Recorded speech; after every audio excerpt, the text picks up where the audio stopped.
We about to freestyle. We about to freestyle. About to freestyle. About to freestyle. You're my name, Pastor Todd, and I'm here to say that I love Fruity Pebbles in a major way. Yes, we back, baby. This is what happens when we take 2 weeks off.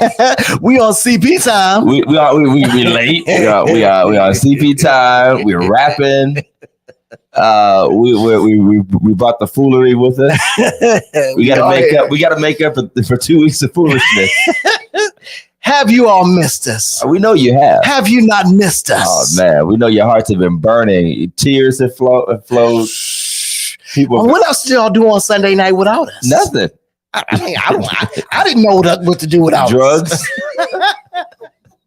I mean, people have just fallen off the wagon, backslidden. It was like Sunday night of The Walking Dead. This is what happens when you stop having Sunday night service. You lose the saints.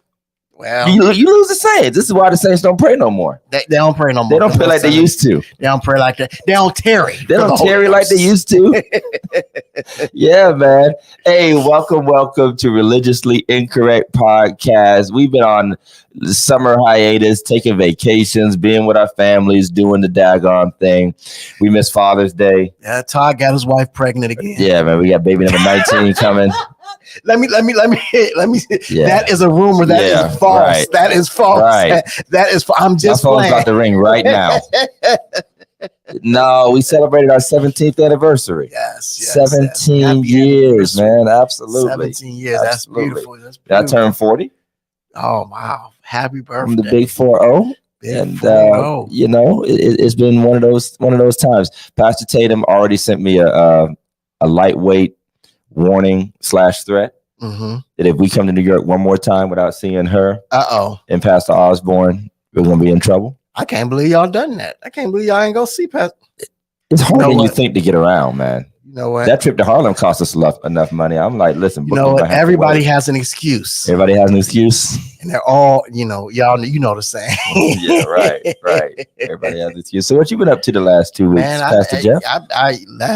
This week I was in Toledo, and I've been moving around. I've been moving around. Pastor Jeff celebrated his first official pastoral anniversary. Woo! At the Progressive Baptist Church. We want to shout it out, even though he's technically been there since like 1952. They wasn't sure they want to make me pastor. It took a while. That's how unsure. It took a while. They was like, well, we ain't got nobody else Bible. times are filled with swift transitions. We ain't got nobody else Bible. So Big Mike told him no. Big Mike said no. Stop calling me. I'm not doing it. But congratulations. Big Glenn, what's happening, Big Glenn? Pastor Glenn spoke for us last week at 8 a.m. Did a phenomenal job. Yes, it's just one of those things, man. But it feels like the world has blown up since we last did a show. Okay, I got my alerts going on. The world has absolutely went crazy. President Biden's ratings is lower than my Miss Pac-Man score. He's got like a 19%. I think only Elias likes him at this point. He's falling off bikes. This guy. Jesus. Yeah, this guy. Yeah. My wife said this. My wife said President Biden is sitting at the sitting at the table playing chess. And the Republicans have already flipped over the table and left. Wow. That's a good analogy. It's a good analogy. But I mean, we wanted normalcy.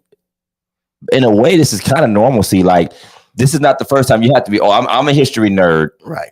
But good guy presidents like that, like Jimmy Carter, and like they're good guy presidents. That's what we wanted after the last guy.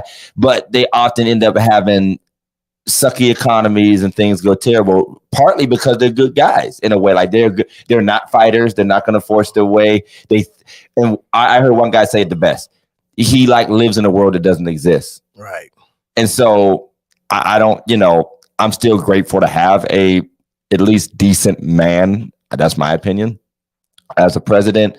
But man, I just think this is beyond any one person. And it's like, I mean, bread is. Why don't we have any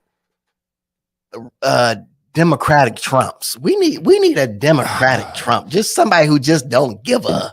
You know what I mean? Democrats are cowards, man. I'm telling you, Democrats are cowards. You know what I mean? We need a Democratic somebody. You know, they like holler and scream and march and stuff, man. But they don't really force their way. We need Michael Rappaport to become president. right. Or like a Mark Cuban.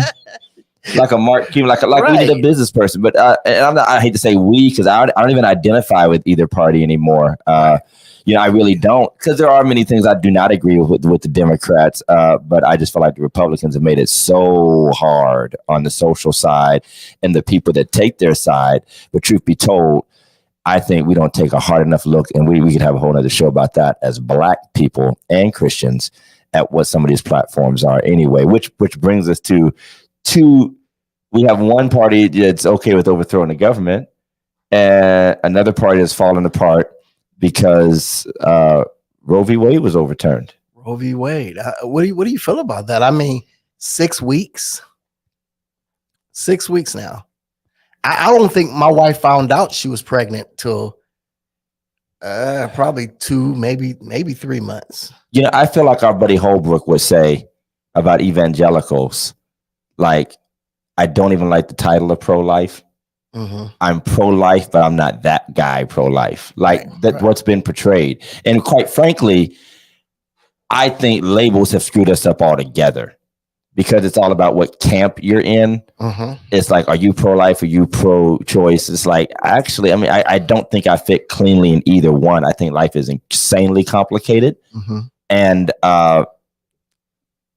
I have a deeper thing. We'd have to do another whole show about it, because it's not just about legal precedent. It's also about theology. Yeah. And I'm just going to drop this. A lot of the scriptures we use for pro-life don't really apply to what we think they do. That's all I'm going to say. They don't apply. Boom. They don't apply. Boom. They don't. Especially the Jeremiah one. Especially the Jeremiah one. Before you were in the did you even read it? Before. That's not about the conception. Mm-hmm. It's about God's foreknowledge. Right. It's not about determining a time when life becomes something.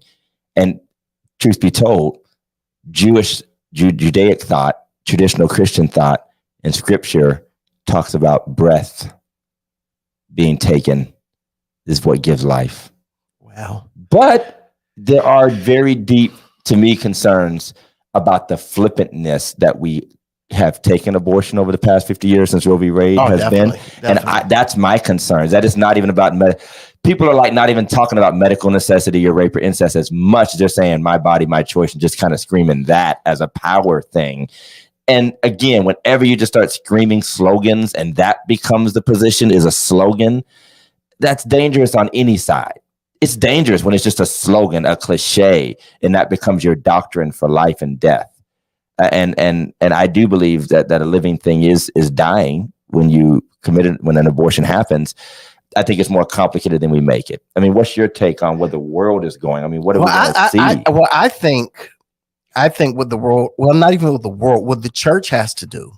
What the church has to do is now we have to set. I don't know if I want to call it set up, but there has to be some type of precedent set, because there are going to be those who cannot have. And how do we treat those who would like to not have this baby and would like not, what do we do for these young unwed mothers who, you know what I mean? Maybe we have to actually start being the church. That's what I'm saying. We have to set up some type of precedent, and some type, not even precedent, but some type of help. One guy did take offense. I saw on a Twitter post, and it ended up not being the first guy, because once you click on one, you start reading a bunch of other ones. And he was like, all you guys saying now the church needs to do this and now the church needs to do that, and you're not pro-life, you're pro-birth, and blah, blah, blah, blah. He's like, that's a direct insult to many of us who have spent our lives ministering to unwed mothers and unexpected pregnancies and Absolutely. taking in children and advocate. So I think we all get into hyperbole and extreme thoughts, and we sometimes join in with the world with doing that. But I do think that the church practically invented the hospital. The church worldwide. It might not always be the churches we know and see, and shame on us that we're often not a part of that movement. But there are a lot of churches that do have compassion beyond the womb and are working. And I think that, again, we get caught up in the slogans and whose side and camp you're on. And we all can do that. And I totally agree. But I just do believe that there's more than we can handle. Yeah, there's gonna be. I just believe there's gonna be a onslaught of mothers who really need the help. And I think we need to be there. You know, a statistic nobody ever talks about, that abortion has been at its lowest levels that it has been in decades. I think 2017 was one of the graphs I saw recently. Like, it was at its lowest level. And one thing that we still have to work on, I think, and advocate for, whether you're a politician or just a citizen, is the number one preventer of abortion, besides holiness, of course, and abstinence, is strong economic policy that lifts people out of poverty. Because when you do provide resources to families and an opportunity for uplift, and that does include accountability on the part of the persons, whether it's job, making good choices, but strong economic policies and assistance to families makes people feel more secure having children if the economics are a part of it. Now, rape, incest, that is a reality that we don't like to talk about, but it is real. And by the way, here's my mic drop. The rich folk will still have access to abortions. Amen. Let's just be clear. Well, amen. Somebody said, what happens when all them preachers and politicians' side chicks get pregnant? Wow. A whole what scares me more than even abortion, though, is these mothers who are having kids, and I'm watching it every day, where these mothers are leaving their kids in the cars, and these mothers who having 6 and 7 and 11 kids and not taking care of any of them. Okay, I'm about to shoot in on you. Then we're gonna get off of this. How about we talk about them fathers? Well, definitely. That's making the 6 and 11 kids. Yeah, absolutely. Well, I mean, half of these fathers is only making one. They might only be making one, but they're making more than one. I'm just saying, because mother. I'm just saying, but some of these mothers have, various. And they have various. And don't get me wrong, you are correct. I know have various mothers. I can point a few out. Various mothers. You're absolutely right. Drop some names. Definitely the father. You see? And definitely, we cannot go without talking about these deadbeat dads. Oh yeah, that's what I mean. So accountability. I mean, I just hate that this mother. It does take two to tango. You are absolutely right. And and by the way, okay, this does take a little extra few minutes because of the subject matter. The whole make every man get a vasectomy is not the answer either. I mean, it's just not even. It doesn't even make sense. It's not even a good equivalency between completely preventative, versus conception does occur, baby is forming in the womb, and terminating that is a whole lot different. I get it. I get the sentiment. I get the anger of it. This is religiously incorrect. So I'm gonna just say what I've been saying for a while is stop letting angry white liberal women dictate policies for black folk, because they don't have the exact same concerns that we do, to be honest. They don't. Absolutely. They don't. I'm not being smart or funny. I love all y'all, but some of the people doing the most ranting and raving in DC are not about to come to the hood and help nobody with nothing. So while you're talking about the church not helping nobody, evangelicals not, and conservatives, they ain't doing it either. They just walking around with them hats on their head and stuff, talking about they hate Trump and everything else. So that's just me. And I really hope for a resolution that more or less just takes care of people. Yes. Not so much pushes any policy. And something's going to happen, a way around it, but it is what it is. But, we're going to have to do a whole show just to unpack. We're going to do it. We're going to unpack it. But it's worth talking about, because this has rocked our world. And I haven't even spoken on it on social media, because what's the point at this point? I mean, it's just argument feed at this point. We want to hit our sponsor. I forgot how to do the show. Are we doing this meme of the week? It's the meme of the week right now, right? It's time for meme of the week, y'all. Meme of the week. Hey, tag somebody, comment, get ready for meme of the week. I don't even know what we're about to see. It's meme of the week. Meme of the week. Welcome to Religiously Incorrect, ladies and gentlemen. Meme of the week. Meme of the week. Thank you. Send us your memes of the week. Meme of the week. Meme of the week. We are, these are all jokes. We are just playing. I just see where this is going. How the pastor looks on the flyer.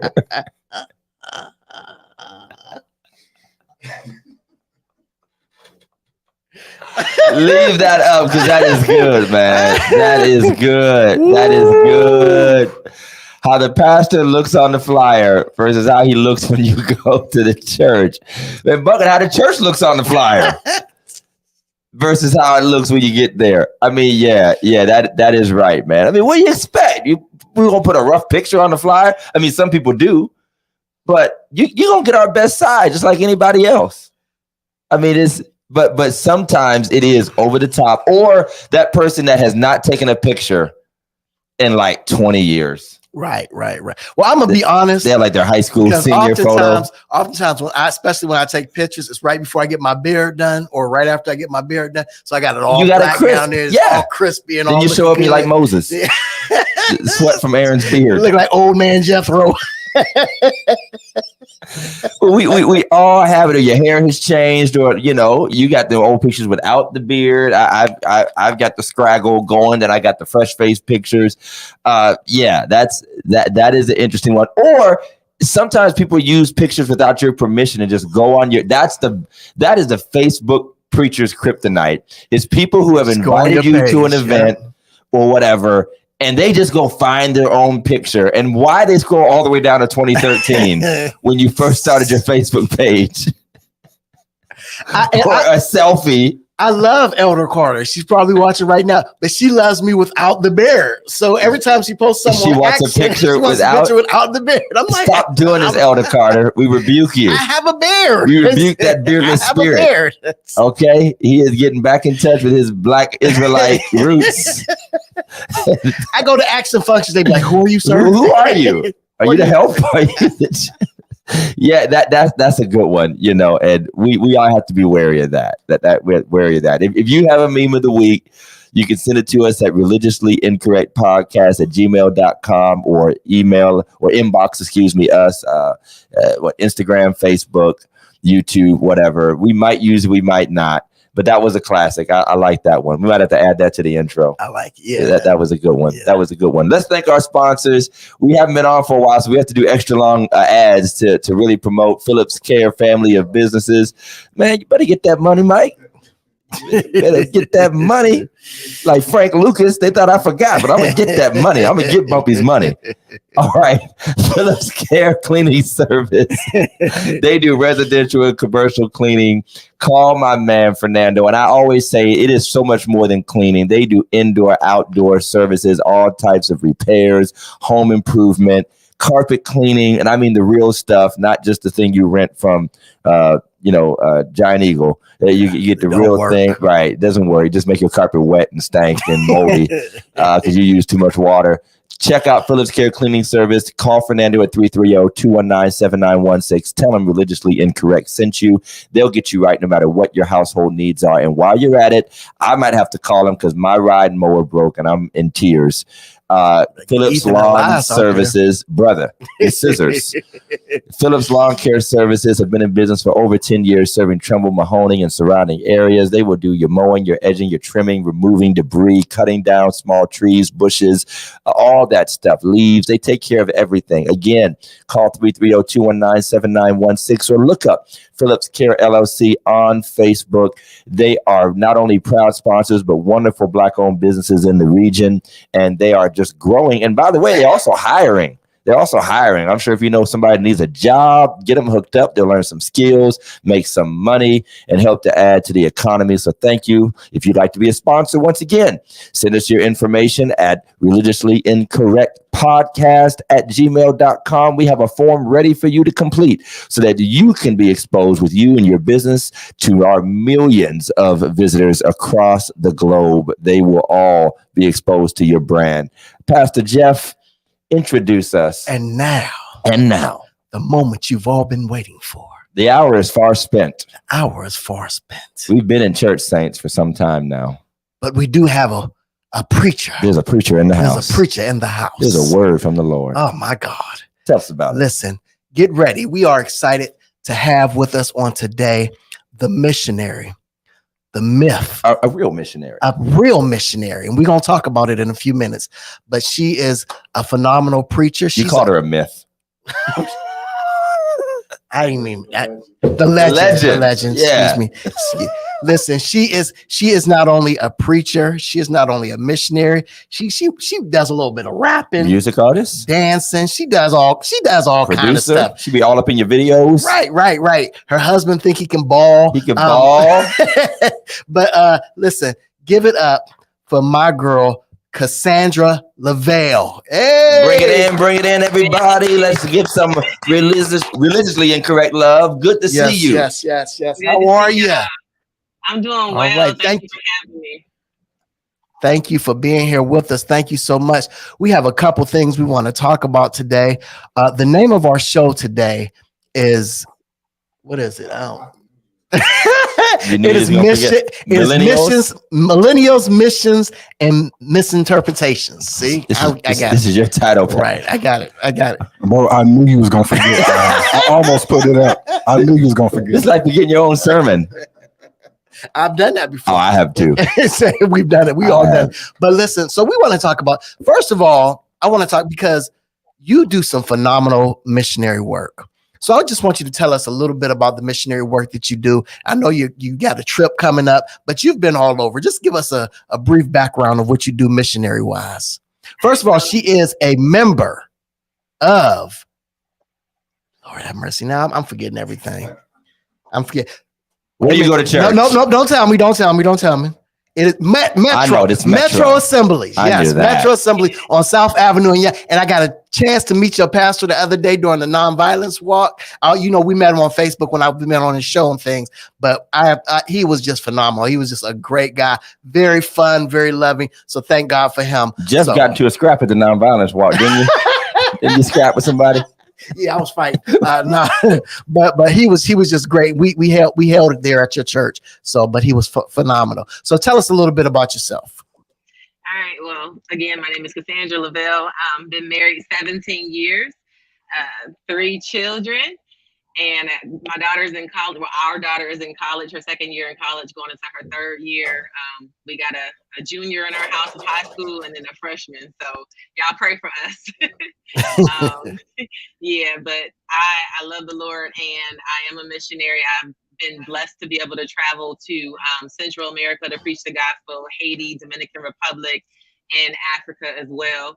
I run a nonprofit, which is a missions ministry. I'm a president of a nonprofit called Mtoto International, which is, it means children in Swahili. And so what we do is we travel to Africa and we preach the word of God, and we actually provide monthly sanitary towels for young women. And so here in the States, we call them pads, but over there we call it sanitary towels. And basically some young girls, teenagers, if they don't have the funds to get pads, they end up sleeping with men and selling their bodies and things like that so that they can get the pads that they need so that they can go to school.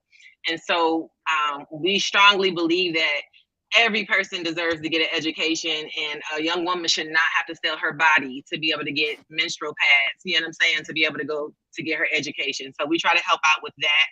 And we also provide lunch, monthly lunches for a school called St. Mark's in East Africa, in Kenya, Africa.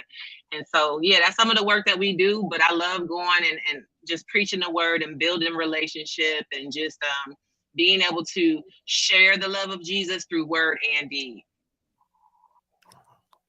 Love it. I love seeing a Black sister and any person of color involved in missions, because that's not the image that we normally see in Western Christianity.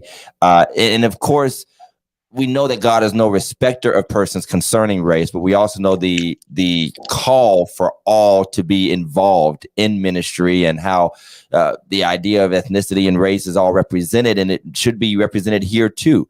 So I'm really grateful that you've taken on that challenge. Can you talk to us about what are some of the biggest barriers and struggles you have as a missionary, and what gets in the way of missionary work? So some of the biggest barriers, honestly, well, it's depending on where I go. So I would say sometimes culturally, because we are, Western Christians, going over to the East, the cultures are different. So, I'm a female who's have tattoos everywhere and stuff like that. And so sometimes, like when I go, I have to wear long sleeves the entire time I'm there whenever I'm ministering, because they will not allow me to preach the word. Because in some areas in Africa, they believe you work witchcraft if you're tatted up. So, so that's something that I learned. So that's one thing. And then here on this side, honestly, so I go to Metro. It's a part of the Assemblies of God. And honestly, in the Assemblies of God, you don't see many females who look like me, people, women of color who are anointed to preach the word and as a missionary. And so it's very rare. And I hate that it's rare, but I know that God is moving. He's doing some things. He's raising some people up. But sometimes it's just hard just because you are female and you do look different and it's not the norm. And even going to Africa, they're surprised a lot when we come over, and when we go, we've gone, and our mission team sometimes have been all Black, which is very rare because usually it's white people going, honestly, doing missions. Yeah, that's major. That the things that one guy in the Lock Carry convention that I'm a part of, which is a Black missions organization, he recounted that time that they all got off the bus. I want to say they were in Haiti, and the first word out of the natives' mouths were, "Where are the white people?" Like where are the white people? Like, who are you? Why? What are you here for? Wow. And so that's how rare it is. And you're absolutely right. Wow. I want to play devil's advocate for just a few minutes, because there are a lot of people who would say, why are we going to Africa? Why are we going to Haiti? We have so much work that needs to be done here. So many people are suffering and going through trials and tribulations here.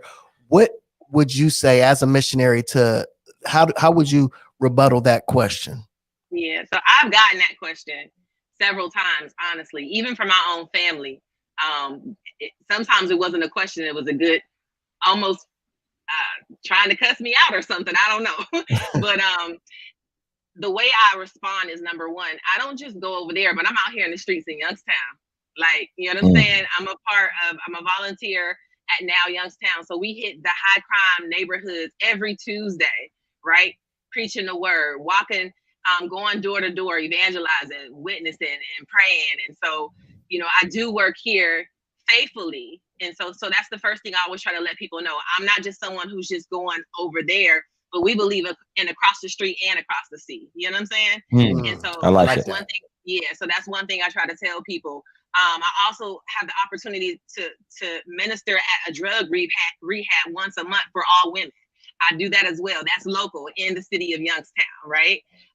And then I'm also getting ready to be on the street team for Rahab Ministries, which we gonna hit the strip clubs and talk to strippers and pray with them and bring them meals and just love on them. And so when people say that to me, I'm like, you got the wrong one, because I'm out here, right? I'm out here. And then my second question, my rebuttal would be, what are you doing? Why are you worried about it? Yeah. Come on. What are you doing? Yes. If the need is necessary and the need needs to be met, and God has called me and sent me, what are you doing about it? Don't bring me the problem if you don't have a solution or you don't want to be a part of the solution. So that's one thing. That's one way I have responded several times to people, to let them know. So there's work being done here and there's work being done there, but we all have to do our parts. Pastor Todd just texted me. He wants to know how to get on that Rahab. I knew you was gonna say he wants to know how to get on that Rahab ministry. Listen, you got a problem. I was waiting on it. I was waiting on that. I'm sorry. Go ahead. You didn't get me. I was gonna get Big Mike anyway, because Big Mike perked up over there. He was like, "Word, I think I done found my ministry." Yeah. No, okay. So the men are not allowed to go in. They can drive. Men aren't allowed. The men can drive the van for security, but it's the females that's going in there. Oh wow, okay. Wow, Yeah. We got it. No, but I mean, that's much love and respect to that. I mean, because that's a beautiful thing. Yeah, I haven't heard of it around here. I've only heard of it in bigger, larger cities. But I love it. We talked about the barriers and the people who say, why not? And as Pastor Jeff said, but then there are people who don't necessarily oppose it, but they don't support it either. And Black churches historically, the vast majority don't have a large connections with missions work. Now, I will say, to give credit, that a lot of us just haven't been exposed to those who are doing the work. Right. Church of God in Christ has actually a strong missions arm now. And they started that under Bishop Blake, and it's continued under their new bishop. The AME Church has some missions work that they do. I'm a part of the Lot Carey Baptist Foreign Missions Convention, which they've recently changed their name. It's not just Baptist, but Lot Carey was a 18th century Black missionary. Of course, he went to Liberia, to help found the country of Liberia. Right. So there was another political situation to that. But I was proud to be a part of that and be exposed to that, but I never heard of it until I had become connected with Second Baptist, and I just happened to connect with the pastor, Pastor Simon, who was heavily involved, and no other pastors were talking about it. And then when I started talking about it, no other pastors were heavily interested. And I think a part of that is historically, and I'm just soapboxing here, and you can bounce off of this. What Pastor Jeff said is true. The Black community and Black ministries tend to have more of an immediate focus, and they often have more limited resources. And I mean historically now, sometimes we are swimming in it and we just don't spend it where we should. That's the reality. We are swimming in it, but we don't. But a lot of times there is a choice that has to be made. Mm-hmm. And the wealth gap, and nobody talks about the wealth gap when it comes to giving and when it comes to resources that are available to a church. But other times we have this idea where missionary is almost like another form of evangelist, and it's just like a title we give to older women in the church. Yes. And I respect it because my grandmother's a missionary, and I've watched her do mission style work at a local level, taking care of families, reaching to children, feeding people, but we kind of lose the global view of missions if all you know is what is essentially a church mother that does helps ministry or compassion ministry within a church. And you don't really know about that person going across the seas, as you said. So can you talk about Black churches and our lack of focus on whether it's financially supporting, asking people if they have a heart for missions? We quick to ask somebody if they want to preach or sing, but we don't ask somebody if they have a heart for missions. How do you think we can counterbalance that and help to build on that? Yeah, so I think that's a great question. And first, I want to say shout out to you and Second Baptist, because way back when I first started, my daughter and I, you guys are very supportive and instrumental in just praying for us, having us come in, allowing us to share with y'all what we were doing, and just being a blessing to us. And so I just want to say thank you, first of all, for that. And I think around that time, you had just found out about Lots and was going on like one of your first trips, maybe a year or so after that. And I know that when you go on missions trips, I have to say this, and I'll answer your question. When you go on missions, especially your first missions trip, it is life-changing. It transforms you. It wrecks your world. And so you come back and you're totally different. Your mindset is different, you know what I'm saying? Because you got a different worldview. And oftentimes it's hard, especially if you're part of the Black church, because you come back and your mindset is just shifted, but you're still in the same place. You know what I'm saying? Yeah. And so I think for the Black church, it's not so much that I don't want to say that the Black church doesn't believe in missions. I just don't think that we value missions the way we should. And so me coming to Ohio, moving to Ohio 14 years ago, my grandmother goes to a Baptist church. She's been there 100 years, all her life, and I remember her saying to me, because she knew I was a licensed missionary when I moved here, that, they had a missions ministry and they had missionaries in their church. And so I'm excited. And then we go to the church and everybody's like 85, 70 to 85 years old. And she is like, yeah, it's Mission Sunday. You got to wear all white. And I'm like, what is this? What is this? What does this mean? And so what I found is that the mothers of the church and these seasoned women in the church, they had a passion and they were feeding people. They were going to see about the sick and shut in. They were helping. They have food pantries helping people out, but it was more of outreach. And so there's a difference between outreach and missions, right? So I think that that's maybe where things get lost in translation within the Black church. And we do outreach. We are there for our community, but at the same time, we fall very short. And I just think that it's I don't know if it's a cultural thing, and a lot of it can have to do with money, or it can be just not really having an understanding and thinking, well, that's not for me, that's for them. You know what I'm saying? And really, the truth is, it's for everybody. Jesus gave all of us the mandate to go, right? To go. Right. So yeah. So I think it's just maybe some of it's cultural, some of it's just your mindset, your perception, and then also if you live it in a place and you ain't never really been nowhere else, then you don't really care about other places all like that. Right. And to be fair, and Pastor Jeff knows this, there's a lot of pastors, and when I say local, I don't mean city of Warren, so nobody take offense. All over the country, local pastors, they're not even comfortable preaching outside in their own neighborhood. Right. So evangelism, and I've read the statistics from black to white, the SBC, Southern Baptist Church, evangelical. Everybody talks about how the evangelism mindset has plummeted. Absolutely. And people don't have an evangelism mindset, period. So if you're not going to do it at home, you're definitely not going to go somewhere else and do it. And unfortunately, that's been to our own detriment, because in some ways we kind of, I hate to say, max out our audience, and God has a ripe harvest field outside of your cousins and them. And the old days of everybody having 19 kids and filling up a church with your own family, and that's how it was done. Now, black folk especially have to actually go, and we don't know how. Because church used to be an automatic refuge. Absolutely. The automatic place and gathering place. And now it's not. And we don't know what to do with ourselves. Wow.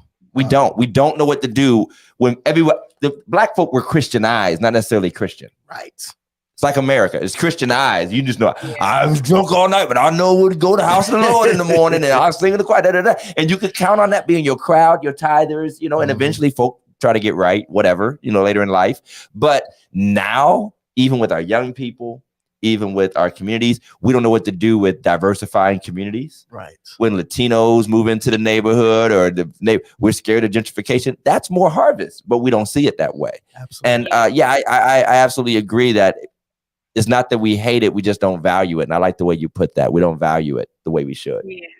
Yeah. I want to flip to millennials in a few seconds, but I do want to ask you this, because a lot of people think as a missionary, you're going on this glorified vacation. It's a selfie voyage. And they don't understand it. My cousin Zakia often goes, and she often talks about how, there's no running water and the places they have to sleep. Count me out. No, I'm joking. I mean, and I don't know if you've had to deal with that, but can you just speak to us about how it is over there in some of these places? Yeah. So a lot of people, don't want to deny themselves. That's the problem. We don't want to do the sacrifice, right? Because it's not a glorified vacation. I'm telling you, when you go over, especially I've been to third world countries, only third world countries. And so when you go over there, you do more work and more ministry in 2 weeks than you do in like 6 months here. Like literally, it's ministry. Time your feet hit the ground. You hit the ground running. And so I've been to places where we did not have electricity for a certain portion of the day, or we would have electricity from the time we woke up until maybe 2 o'clock in the afternoon. Then it was gone. Everywhere we've gone, we can't drink the water. We have to get filtered water.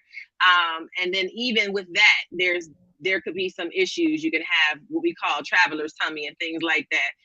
We've been places where we had to sleep with the mosquito nets and the bat nets, so that the bats, because there is no wall to keep you covered, there is no roof, and so all you have is nets, and the bats can fly in. We've been places like to El Salvador, which is one of the most dangerous places to go to, that we weren't even allowed outside on the porch without our security, and we were not allowed outside after the evening time. I can tell you a story about my first trip to El Salvador in 2016. Shout out to Mrs. Mary Duke. She took me on a missions trip, and I love Miss Mary. And we went on this trip, but during this trip, because our bodies are not used to the climate, our bodies are not used to the water, our bodies are not used to the food. A lot of us got sick, but I got real sick while I was there. And so one day we were scheduled to go to the mountains to preach to people in the mountains, that people who literally live in mountains. And I was so sick that I could not go. I had to stay home with the woman who kept the house. So my whole team leaves. It's like 22 people. They all leave. I'm there by myself. It had to be almost 100 degrees in El Salvador. I grew up in Florida, so I could deal with humidity, but this was a whole different level. Like, for real. Like, it was the kind of heat that make you thank God that you saved and you know you ain't going to hell. Like, praise the Lord. So I'm there and I'm real pale, like I'm not feeling well. My bowels are blocked and I'm just it's a mess. And so I'm like, let me just try to go outside to get some air because it's so hot in this house. I know it's hot outside, but I wasn't thinking. I go outside and there's a balcony. So I walk out the door, I go outside on the balcony, and all of a sudden the woman of the house that keeps the house, she runs outside and she's screaming at me. She does not speak English. Okay. She speaks Spanish. Now I speak Spanish, but I speak the dialect from Puerto Rico. And just a little bit. Okay. Her dialect was totally different. She is screaming and crying, having a fit, pulling on me to come back in the house. I don't know what the heck wrong with this lady. So long story short, once everybody comes back, she goes into the back room. She talks to the host of the house. The host then come and get me. They asked me to come into the room and they tell me the reason why she was freaking out is because the last time an American was there and went outside on their own, they got shot at. Wow. Intentionally got shot at because the house was being watched, because Americans are great targets. So it's not a glorified vacation. We're literally putting our lives on the line at times. Also going to Haiti. We went to Haiti for 10 days. My husband was on this trip with me as well. My daughter as well. Driving across country in Haiti, there is nowhere where you could just stop and just use the bathroom. We're squatting in fields. We're using holes when I go to Africa. It is not a glorified vacation. Please believe that. So that's the misconception that people have. People ask me all the time, well, I know it got to be so nice. It's the motherland and this and that. And it's beautiful. Yeah, but I'm there and we're grinding. We're not vacationing. We're out here grinding. And spiritual warfare is worse there than it is here. It's like a heightened sense of everything. So, yeah, I get kind of aggressive when I speak about that specifically because it's hard out there. You can go out there and you can have the wrong kind of water or the wrong kind of food in your life. You'll be laying down hoping that you don't lose your life. And you don't have access to hospitals the way you do here, where you can just go to St. East or you can just go to Warren Trumbull or whatever. It ain't like that. It's third world. It's an underdeveloped civilization. All right. So it's not like it's just not like here. It's hard to describe, but it is not a vacation. Well, you gonna end up at that witch doctor. You keep messing around, they're gonna take you to the shaman. Pastor Jimmy Davis really touched on something that we talked about a bit, saying, and I appreciate it. We go way back. I think he said a big reason Black church hasn't had as many international missionaries is because a lot of times missions involves meeting a crisis need. It does at times, and we've had to deal with so much right here at home, and that's true. We feel like every day is a crisis in the Black church. Issues, political, all that kind of stuff. It is true. I mean, and that's part of it. The other part I can't help but think about, and I want to ask you about this kind of segue, is the racial and the colonialism associated historically with missions. And that is the idea that missions is white folk going and forcing their religion on other people. And there is a mixed bag, and I think like everything else, people are more sensitive to cultural differences and allowing people to operate in their own independence. That is the focus of Lot Carey, is not going over and telling people what to do, but providing the resources to them. We actually don't even send a lot of missionaries. We actually fund missionary work done by the people who live there. That's kind of the Lot Carey model. And then we might go tour and minister and connect and, fundraise and all that, which I would love to do. But we don't actually send missionaries out of the Lot Carey Mission Society. We support those who do the work. And there are others who have a different model. But I've noticed, and I know that was my perception. When you think of missions, you think of the settlers coming and either, become a Christian or get baptized or burn. Or you see sort of the imposition of the white evangelical model of church that has been adopted in places like Africa. And I don't want to say white evangelical. I might even want to say more of almost like the TV miracle ministry version of church that has become very big. And I heard he was a pretty conservative Black guy. He's kind of a reformed preacher, but he was preaching a very relevant message about how they go into these villages and they replace the shaman with the preacher, but the people look at them the same. Like, do the miracles, show us something fantastical, make us promises. And he's like, that's not healthy gospel preaching, but it's taken hold in impoverished countries. like Africa and South America, that form, the health and wealth gospel, that, you know, it's taken hold in a lot of spaces because it's hope for hopeless people. Absolutely. And quick hope. It's not the long-term building and protecting the girls and that. So how do you speak to that when people think that missions is a white person's work and that there's so much historic abuse attached to it that it's not really palatable to African Americans? Yeah, so I would say, first of all, we need to know the roots and the history of the early church of Christianity. Because if we really know the roots and the history of the early church in Christianity, we will understand that the continent of Africa in itself had so many missionaries who were African, who spread the gospel way before colonizers came from Europe to go down to Africa as missionaries. So I think that a lot of times people's worldview and their mindset is through the history of colonizing, but you got to go further back. You got to go a little bit deeper, because if you go back deeper, you're going to find Africans who were actually preaching the word and who were actually discipling and going and spreading the good news, right? And spreading the good news. So that's the first thing I want to say. So when it comes to missions, when we go, we're not going to just give and help these people. We call it, so on our missions team, my pastor Cornell, we say this every single time. Like when we have team meetings for new people who are going, like we don't have a Superman syndrome. We ain't got the power to save nobody, and we're not going to rescue these little Black orphan kids, you know what I'm saying, or these poor people. That's not how we're going. Where we're going to partner alongside our brothers and sisters, our Kenyan brothers and sisters, our African brothers and sisters, to help equip them to do the work of the ministry, and also to help give the resources that they need so that they can raise up people in their own culture to worship God and to know who Jesus is. And so the places that we go to, they haven't lost their touch with their roots, their cultures. They do their tribal dances. They speak in their native tongue, in their mother tongue, and they worship God. And it's the most beautiful thing. There's nothing about colonization when we go. And that's the difference between us and maybe some other groups who do go, who do have Superman syndrome, who do go for the wrong reasons. But when we go, I can't speak for everyone else. I can only speak for the people that I roll with. Like when we go, we're going and we're coming alongside our brothers and sisters. We're coming alongside to help equip and empower. Because what's the whole point of shelling out a whole bunch of money to people, but you're not giving them the resources to help sustain themselves and teaching them to, you know, and equipping them and empowering them?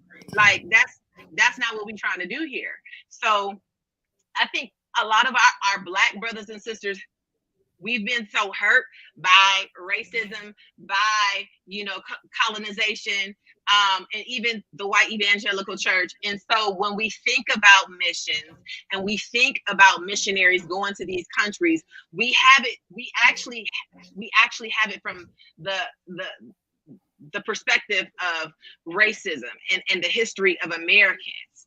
We have a Western Christianity mindset. But like, that's not what I'm living off of. Like the Jesus that we read about in the Bible, he did not come from America. He is not American. Right. The Bible wasn't even written in English. That's why we have so many different translations. That's a whole different conversation. So I'm just saying, like, you got to know the truth about the word and the truth about who Jesus is, and understand that when you go, you're coming alongside to do the work of God. And we don't preach this, what is it? The name it and claim it, the prosperity gospel. We don't preach anything of that nature. But what I can say is I have seen miracles performed. I've seen miracles performed in 3 different countries that I've gone to. And what God has done, he performs the miracles so that he can confirm his word, so that people will come to him. That's the difference. So I've seen it. I've been in Dominican Republic with my daughter, her leading worship, and one of our team members comes to me, and God automatically shows us someone and says, okay, you got to find this building. This is where you need to go to. When you go to this building, you're going to find a little boy with a deformed hand, you know, and then and God is just revealing things. I've seen things like that. I've seen someone get a breakthrough where I'm praying for a girl at a camp last year at the altar. I start speaking in tongues, a tongue that I don't even know what I'm saying, but I know God is speaking through me to this young lady, and the boy next to me and the girl next to me knew the tongue of the tribe that I was speaking in, and the girl got a breakthrough. That's So Acts. Wow. That's Acts. That's the book of Acts I preach about. Wow. And I'm glad That's you phenomenal. said that, because there is a school of thought, and it's not to turn into a theological, but that's what I preach going into a Baptist church, by the way, that didn't always have that disposition. And I came from a different background of spirit field. And I, studying the scriptures, what you just described is what Pentecost is meant to accomplish in the gospel mission. Now, I'm not here to argue on anybody else's prayer language or anything like that. I'm not here to argue the other sides of what people believe about gifts of the Spirit, but you cannot remove the gospel component from the gifts, the miracles. Right. Jesus said himself, I do these gifts to draw people and confirm that people would know I am the Christ. And so I applaud you giving that. I'm almost going to take a clip of this and share it with my church, because it's actually a confirmation of how I've preached. Right. And I have a question, and if it's okay, Pastor Jeff, I don't want to. Go ahead. But when you talked about the partnership, the respect for culture, and we know that different people approach it differently. And it's funny you mentioned my second grandma, Miss Duke. I mean, just love her. That now I owe her a phone call. So, but I never forget a heartfelt conversation we had, and she was telling me about the aftermath of a trip and something, and it was a situation I already knew about that occurs. And that is, what is the fine line between exploiting the work you're doing in missions and using the imagery, the pictures, coming home with the reports? Because sometimes it feels like people exploit the imagery, even exaggerate the danger. You're saying that, and we all know there's real danger, but some people will just say what you said as if it's their reality and it happened to them, and then use that for fundraising, using that for attention for their ministries. And we know what happens, because it happens locally too. I see it with ministries that come into our urban neighborhoods, and they're just selfieing it up. And look at what we're doing for these kids. And I've said to people's faces, you don't have to be here tomorrow when the fights are breaking out and they call me, not you. I don't have blow ups. I don't have the hot dog stand, but they know who to call when mom is chasing the daughter down the street, and you're not going to be here because your little festival is over. So how do we thread that needle of not exploiting? And what do you do if you ever notice somebody doing that, like they are really getting off on that Superman syndrome? They got a dollar sign in mind when they get home, or you've been a part of a report, or the testimonies that come afterward, and you're like, this is kind of going in left field. We were just to add to that, we were just in Sunday school the other day, and Sonny was saying how he would see all these commercials and stuff, and he would send the money, but he was sending the money not to Africa. It was like to North St. Louis. Yeah. Okay, why am I? It ain't something ain't adding up. You know what I'm saying? Yeah. And you don't know if it's getting there. Yeah. So what's your thoughts on that part of exploitation, or the possibility of exaggeration? Yeah. So I actually had to call someone out, because every time I turned around, they had the phone out, selfieing with little kids and videos, and it became extreme.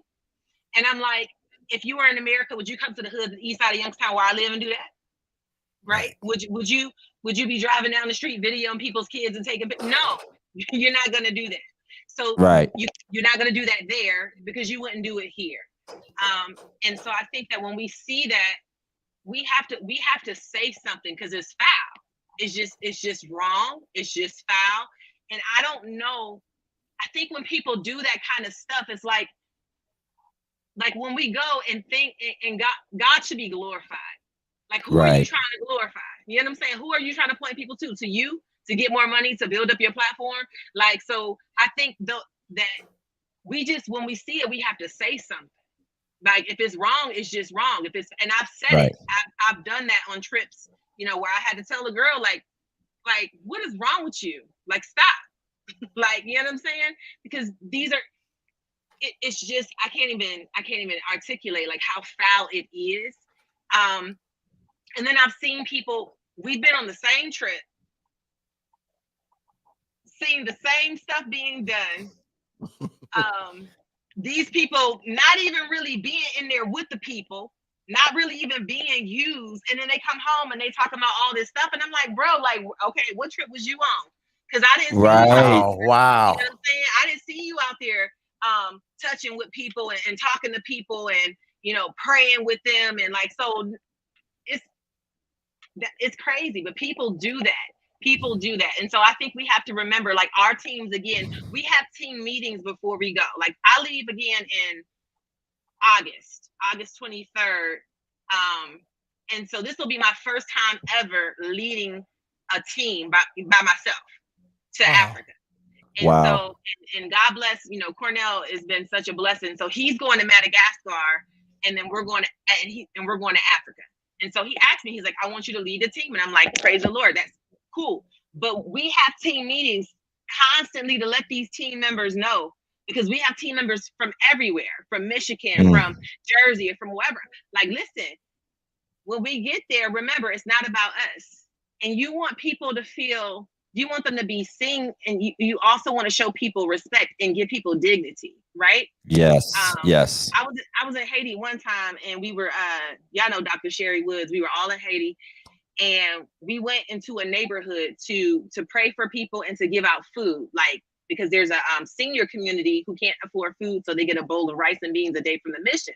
So we're taking them the food, and we're praying with people. And one little team members, I ain't gonna say her name, one little team members, because of the plight of what she was seeing, because kids are standing in trash, and then there's goats, and there's chickens, and there's, the houses are torn down, and they're on the water. So you think about the hurricanes that's always hitting these little islands, and she's crying. And I'm like, Becky, come on. Like, you can't be crying. You know what I'm saying? I literally had to grab her, and I was mad. I'm like, why are you crying? Like, I understand that it's hard to see, but this is not helping them. Right. Sympathy is not helping them. Right. Yeah. It's not helping them. So when we go, we have to make sure that we are just being protective over people's dignity, that we don't make them feel like, we're not coming to give it. We are in this together. We are in this, together. So I say, if you see people doing stuff like that, that's online or in our community or whatever, talk to them, because it's wrong. We shouldn't be. A lot of times when I go on the field, when I get home, I always regret it, because I'm like, I'm always a team member who has the least amount of pictures. Because number one, I'm just trying to be present where I am. I try to capture pictures of my team members and not a whole bunch of pictures of myself. Nobody can actually look good on the missions field because it's like 1,000 degrees and it's dust everywhere, but I'm not thinking about those things, so we have a team page that we use so our family and friends or supporters can follow us our whole journey, but we don't typically post them on our regular page, because it's not about us. It's not about exploiting. So you just have to do things with integrity, be sensitive, and think about what I want somebody doing that to my family. If my cousin, Kiki down the street is struggling, and she getting ready to get a bag of food from the church, do I want the church taking pictures with her? Correct. You know what I'm saying? Yep. Like, Right. no. Yep. So it's just, that's our policy, not taking right. pictures. Yeah, not taking pictures of people personally. That's amazing, and I appreciate you clarifying that. This has been absolutely phenomenal. We might have to bring you back for Millennials, because this just has been great. But I want to do something real quick, because a lot of people don't know this is not an inexpensive trip. It's not just, you can't just get up and roll to Africa, like, you can't just roll. So I know that you guys do a lot of fundraising, and you guys have to, tell us, what is the general roundabout price for one of these trips, and how can we help if somebody wants to help you? And if you guys out there have any questions for Missionary Cassandra, please ask the questions now. Thank you all for all you who have commented, but just tell us how we can help you out if somebody wants to help. Yeah, so if somebody wants to help, the best way to give, I don't like money coming directly to me, because you ain't about to put my name on nothing. Like, just send it to the church. Like, we have metroassembly.org. You go to the website, go to the donate button. When you hit donate, they have all these drop downs, whether it's tithes, offering, whatever. Just select missions trip, and then you type my name in, put in what you want to give. It's very simple. So that's the best way to give. We do fundraising, like, we send out letters. It's not easy, because sometimes you just getting $10 here, $10 there. But this is the thing, when God calls you to go, and this is a word of encouragement for somebody who may watch, who God might be pulling on their hearts to go, and they're just thinking, I can't afford to go. Because some trips could be $3,500, some trips could be $2,500.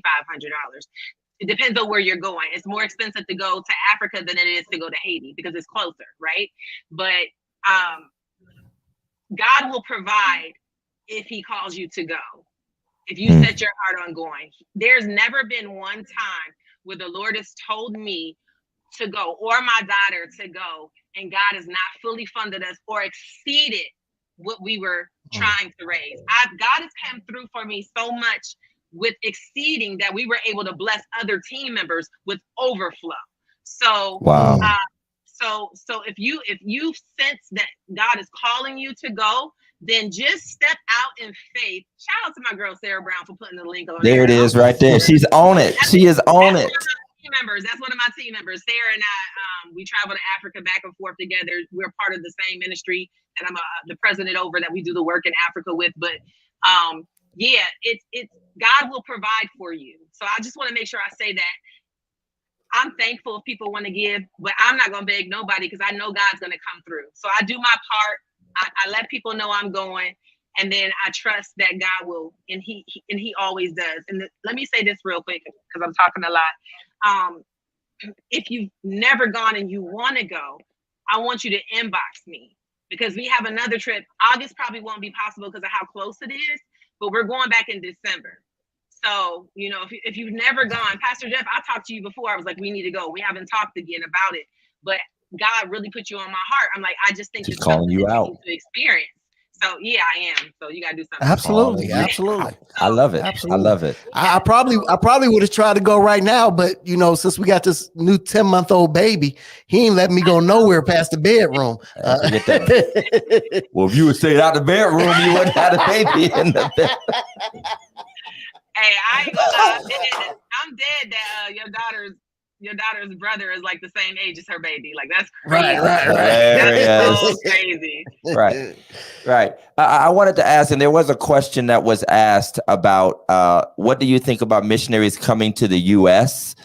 And I've heard that happens, and I want to add an addendum to that. There are people who do missions style trips, like they go from Ohio in teams to LA, or they go to Chicago, they go to New York. So what do you think about the missionaries who come from other countries? Because we've heard that there are missionaries that come here to do missions in our cities. And then there are people who go from teams to big cities from within our country. What do you think about that dynamic?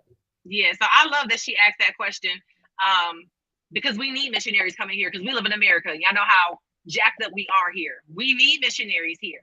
If the church is not going out the way we should, somebody gotta go. So if we don't go, God will call people from other countries to come here and be missionaries in America. Wow. So it's necessary. Like tomorrow, I'm not in the line. Sarah can verify this. Tomorrow, I will be going to Cleveland to pick up a missionary from Africa. And he'll be traveling around preaching here, doing ministry in America. Wow. So it happens. It happens. And it's necessary because we sleeping over here. We're sleeping over here. We really are. Like, I'm all for discipleship and building up our churches. Like, it's necessary because, like, we need to be ready when people come in. When we go do outreach, we need to have our stuff together when they come inside the house. But we also need to be able to equip people for the work of the ministries to go out. And if we're not going out, God's going to bring people here. And I love people who go and do missions trips to other states as well. Like, we were supposed to go to Atlanta last year and it got canceled. But I'm hoping to be able to do some missions within the states as well. It's necessary because the gospel is needed everywhere. The gospel is needed everywhere, even in America. Even in America. Sarah, I was real down with y'all and everything she was telling me until she started talking about the bats and the caves and sleeping in nets. That's El Salvador. You scared everybody away. You know, I'm from Youngstown, don't work over in El Salvador. Right. That's a whole, right. I don't think that's going to work over there. They don't know the yoke. I've heard of people as we wrap up, and again, get your questions in, as Pastor Jeff said, because we're going to wrap up. Get your questions in if you have some. I've heard of people who were basically, since Pastor Jeff mentioned his baby, they were raised with missionaries or by missionaries, and that's all they know, almost like military families. Yeah. Moved around, from country to country. And the question is, how do people do that? I mean, how do people raise babies going from African countries to African countries in South America? How does that even happen? Yeah, so it's definitely miraculous. So Pastor Rick and Carol, they host us every time we go to Kenya. And they're American. Well, I say they're Kenyan now because they've been there over 30-something years. But they came from here and they raised their children there. Their children were educated there. Their children came back to the States, went to college, and moved back to Africa to do the work of the Lord. It's not easy because you have to fundraise, at least within the Assemblies of God. The Assemblies of God, you have to fundraise in order to be sustained. And fundraising is not easy and it's not fun at all. And it's humbling. It's humbling. Y'all know how we is as Black people. We don't want to tell nobody our business. We don't want to ask nobody for nothing, so you have to fundraise. And so sometimes they'll come home on furlough for a whole year, going from church to church to church to church to church, preaching the word, giving testimony, sharing pictures, all in faith of trusting that God's going to provide through these churches to send them back and sustain them for 4 more years on the field. It is not easy at all. Wow. And it's also not easy when you are uprooting everything to go somewhere to be like, so we Black, we call ourselves African American, right? Mm-hmm. I used to call myself African American. All right. Now I just say I'm a Black American. Because when I went to Africa, I realized that I'm not African like Africans at all. Right. The same way. Listen, y'all see, I sweat now. They don't sweat over there and all that heat. They can walk for like 10 miles. I went with Pastor Manu, who I'm picking up tomorrow, the missionary. He took me to the market one year. And I was so excited because I was the only team member allowed to go to the market with him, right? We go to the market, we park the car at the church. And I said, okay, we parking the car at the church, where's the market? He said, oh, it's just down the street, we're gonna walk. I said, okay, we're gonna walk. Now I'm American. I'm like, so we go for this walk. We 30 minutes in and we ain't at the market yet, okay? And I'm like, where's the market? Like they can walk for miles. People will walk for a whole day to come hear the gospel. So I'm like, wow. I'm not calling myself African American. And truth be told, my African friends, when they look at us and we say things like, well, I'm African American, I'm going back to the motherland, and we wearing tribal colors that we think are tribal colors, and then you go there and you find out it ain't even really African what you wearing. Like, it's embarrassing. I've learned so much. So much. Yeah, that's a different conversation because so we need to bring you in for Black History Month because we be up there looking like clowns. Looking foolish, and they looking at us and then they ask you, Cassandra, why do y'all? And I'm like, I'm about to take my picture off Facebook now. Take my Wakanda picture. We more Wakanda than we are Africa. I was on my way home from Toledo yesterday. I was listening to D.L. Hughley. He's talking about, we think we're in Wakanda. He's like, yeah, y'all are in Wakanda because it's just like that movie. When the cameras and lights go out, it's over. The show is over. Right. Yeah, we think Wakanda and Zamunda our point of reference, and we be proud, man, when we do that. Wear your African gear to church that one Sunday in February. You can't tell Second Baptist nothing. You can't tell us nothing. Listen, when I first seen the money in Africa, man, they ain't got nothing but Black people on their money. I was so proud. Wow. I was like, we on money, y'all. I was so proud. I was so proud and so it's like excited. Oprah on it, Lil Boozy.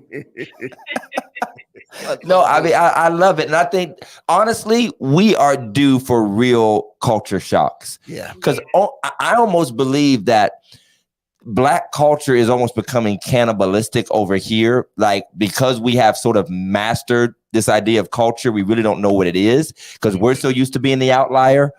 And we're so used to using that to our advantage socially, and kind of that's our argument reference point. Like you said, the racism, the colonialism, the Black Lives Matter. It's all important in our immediate context, but it is irrelevant outside of our immediate context. It means nothing. It's not that it's not important right here and now, but I think it's almost constricted our worldview. It might even be restricting our genius and our possibilities of what we can do because we haven't broadened our minds about what the Black experience is. Going to New York, my wife and I went to speak in Queens, and it's just Queens. We're still in the States, but no, you don't know if everybody dark skin is actually the Black the way we know in Warren, Ohio. Right. Everybody's West Indian, Haitian, Jamaican. It's called Jamaica Queens for a reason. And you have to wrestle with that. Your assumptions. And the good thing about it is it changes you almost immediately. As soon as you recalibrate, you have a different respect and engagement with people because you're not talking to Warren Black anymore. Right. You're talking to worldwide Black. And you almost need that to shift the way you interact with people. Because our little bubbles, man, they're killing us and we don't know it. They're killing us. And like you said, our heart for the gospel, for people to be truly saved. I don't mean this to be funny, but maybe I will be funny. How many times can we lay on top of each other and shift atmospheres and call down glory and scream at each other? Literally nobody getting saved. We're just, and how we don't know what the folk doing the crying are saved either. But we just, carrying on and almost impressing each other. Really, look at how well we can out-worship each other and outdo the last experience. And people are literally dying, and not only outside our door, but outside our borders. And I'm almost to the point, and Pastor Jeff, you already know this. I'm Black. I'm in a Baptist church. We're going to have simple Baptist church and then go reach people. I'm not about to pour all my resources and time into trying to I'm going to get up and holler and hoop anyway, but out preach, out sing, out production, out present other people. When honestly, the broken and lost kind of don't care about the lights and the smoke and the harmonies. Nope. They kind of don't.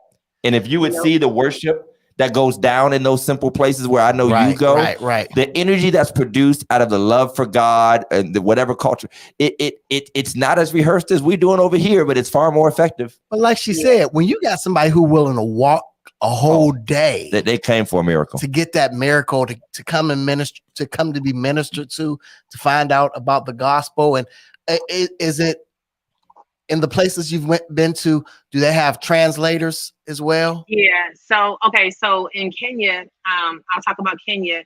They speak English. They speak English. They speak French. Some of them speak Spanish. They speak their mother tongue and they speak in tongues. Okay.